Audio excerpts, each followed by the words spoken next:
Assalamualaikum warahmatullahi wabarakatuh. Perkenalkan, nama saya Najila Putri Kinanti dengan NPM 2120301054 akan memaparkan materi mengenai teks biografi. Nah, sebelum kita mengupas tuntas terkait teks biografi, sebelumnya saya akan menjelaskan terlebih dahulu pengertian teks biografi itu sendiri. Apa sih yang dimaksud dengan teks biografi itu?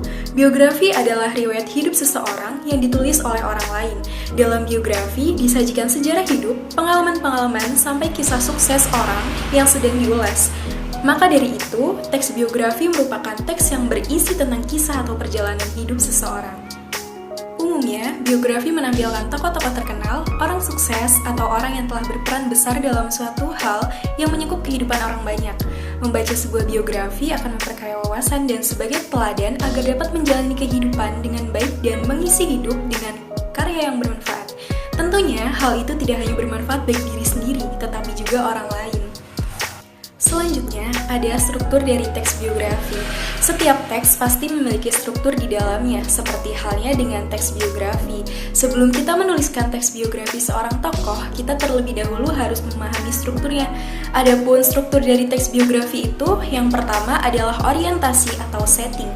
Pada struktur ini berisi informasi mengenai latar belakang kisah atau peristiwa yang akan diceritakan selanjutnya untuk membantu pendengar atau pembaca.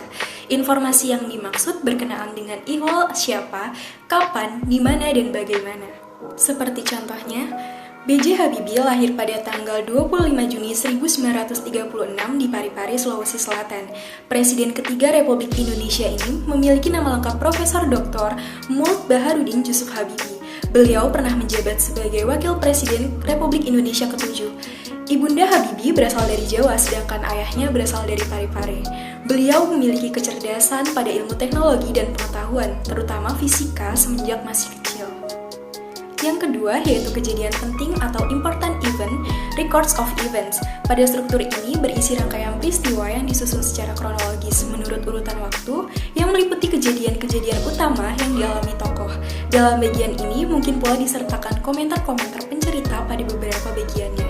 Contohnya adalah beliau kuliah teknik mesin di ITB atau Institut Teknologi Bandung selama 6 bulan. Kemudian ia melanjutkan pendidikannya ke Jerman pada tahun 1955. Kuliahnya dibiayai oleh ibunya Raden Ajeng Tuti Marini Puspawardoyo. Butuh waktu 10 tahun, Habibie muda menuntaskan studi S1 sampai dengan S3 di Aachen, Jerman. Tak seperti kebanyakan mahasiswa Indonesia yang memperoleh beasiswa ke luar negeri.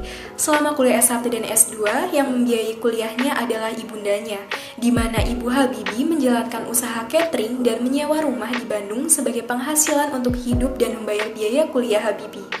Selama beliau kuliah di Jerman, Habibie menekuni dan menggeluti bidang desain dan konstruksi pesawat terbang di Fakultas Teknik Mesin. Butuh waktu 5 tahun untuk mengakhiri studi di Jerman, Habibie pun memperoleh gelar Diplom Engineering atau Diploma Teknik dengan predikat terbaik atau summa cum laude. Dan yang ketiga, reorientasi.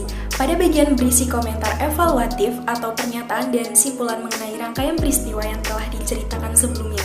Bagian ini sifatnya opsional, yang mungkin ada atau tidak ada di dalam teks biografi. Adapun contohnya yaitu, setelah beliau menikahi teman semasa SMA-nya yakni Ibu Hasri Ainun Besari pada tahun 1962, lalu Habibie melanjutkan program doktoral dan dengan istrinya yang tinggal bersamanya di Jerman. Pada saat itu, Habibie harus bekerja untuk membayar uang kuliah dan biaya kebutuhan rumah tangga. Semasa hidupnya, beliau telah berkontribusi banyak bagi negara ini, membuat pesawat terbang Republik Indonesia pertama contohnya. Lalu selanjutnya ada ciri-ciri teks biografi. Terdapat 8 ciri yang menjadi poin utama dalam pembuatan teks biografi. Di antaranya yaitu 1. Menceritakan perjalanan hidup seseorang tokoh. Jadi, sama seperti pengertiannya tadi, bahwa teks biografi memang teks yang menceritakan perjalanan hidup seseorang. 2. Menggunakan beberapa unsur kebahasaan, seperti kata hubung, kata rujukan, kata kerja, waktu, aktivitas, dan tempat. 3. Berisi fiksi maupun non-fiksi. Teks biografi ini biasa disajikan dalam 2 jenis, yaitu fiksi maupun non-fiksi. 4. Disajikan melalui pola alur cerita tertentu. Teks biografi disajikan mengikuti pola tertentu yang didasarkan pada alur cerita, khususnya alur maju, sudut pandang penceritaan, gaya penulisan, fokus penceritaan, dan penggunaan bahasa. 5. Paragraf dikembangkan secara naratif dan deskriptif. Pada teks biografi berisi paragraf yang bersifat naratif, yaitu paragraf yang menjelaskan suatu kejadian maupun peristiwa yang bersifat fiksi maupun non-fiksi. Dan paragraf deskriptif, yaitu suatu karangan yang berisi pemaparan atau penggambaran dengan kata-kata secara jelas dan terperinci. 6. Disusun mengikuti struktur tertentu. Teks biografi umumnya disusun mengikuti struktur tertentu seperti orientasi, kejadian atau peristiwa penting, dan reorientasi. Ketujuh, karakter tokoh digambarkan secara langsung maupun tidak langsung. Pada teks biografi, penulis menceritakan karakter tokoh sesuai dengan kisah hidupnya. Dan yang terakhir ke-8, pola pengembangan bersifat kronologis. Maksudnya kronologis adalah istilah yang berkaitan dengan urutan waktu. Pada dasarnya, kronologis adalah cara berpikir secara runtut dan teratur. Seringnya, kronologis adalah cara yang sering digunakan untuk menganalisis suatu peristiwa yang terjadi. Kemudian pola penyajian. Terdapat 4 pola penyajian dalam teks biografi, yaitu yang pertama alur cerita. Alur cerita adalah rangkaian kejadian-kejadian dalam sebuah cerita atau secara khusus dari biografi. Alur cerita dibagi menjadi 4, yakni alur maju, artinya rangkaian peristiwa dikisahkan dari masa yang berjalan teratur sesuai dengan urutan kejadian. Kedua, alur mundur, artinya menceritakan tentang masa lalu yang memiliki klimaks di awal cerita dan tidak sesuai dengan urutan kejadian. Ketiga, alur sorot balik, artinya mendahulukan akhir cerita dan setelah itu kembali ke awal cerita. Dan yang keempat, alur maju mundur atau campuran, artinya alur cerita di awal dengan klimaks, kemudian melihat lagi masa lalu sampai menyelesaikan banyak tokoh sebelum kembali lagi ke awal. Yang kedua, sudut pandang atau point of view. Sudut pandang adalah arah pandang penulis dalam menyampaikan sebuah cerita. Macam-macam sudut pandang yaitu, pertama, sudut pandang orang pertama atau tokoh utama. Artinya, penulis merupakan tokoh utama dalam cerita tersebut. Kedua, sudut pandang orang ketiga. Artinya, penulis mengisahkan tentang cerita orang lain dengan menyebut kata ganti dia, ia, atau beliau. Dalam teks biografi, biasanya sudut pandang orang ketiga inilah yang digunakan. Ketiga, gaya penulisan. Dalam teks biografi, gaya penulisan yang digunakan adalah deskriptif dan naratif. Dan yang keempat, fokus penceritaan.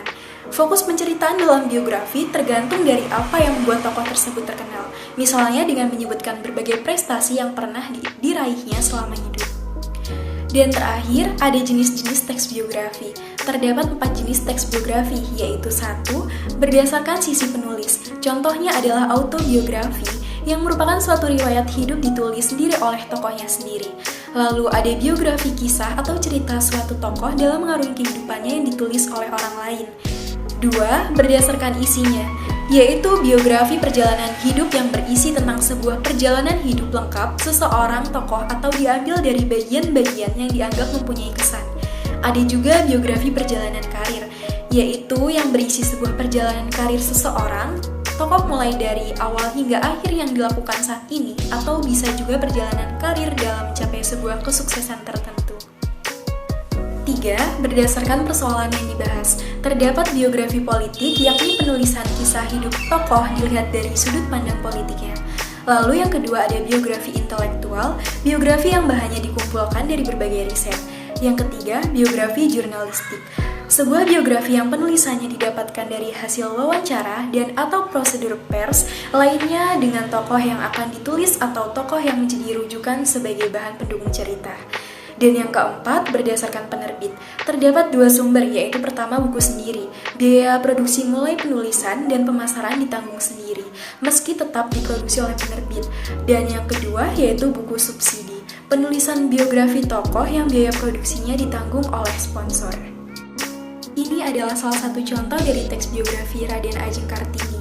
Dalam teks tersebut, sesuai dengan penjelasan tadi, sudah terdapat struktur, lalu sesuai dengan ciri-cirinya, dan juga pola penyajian.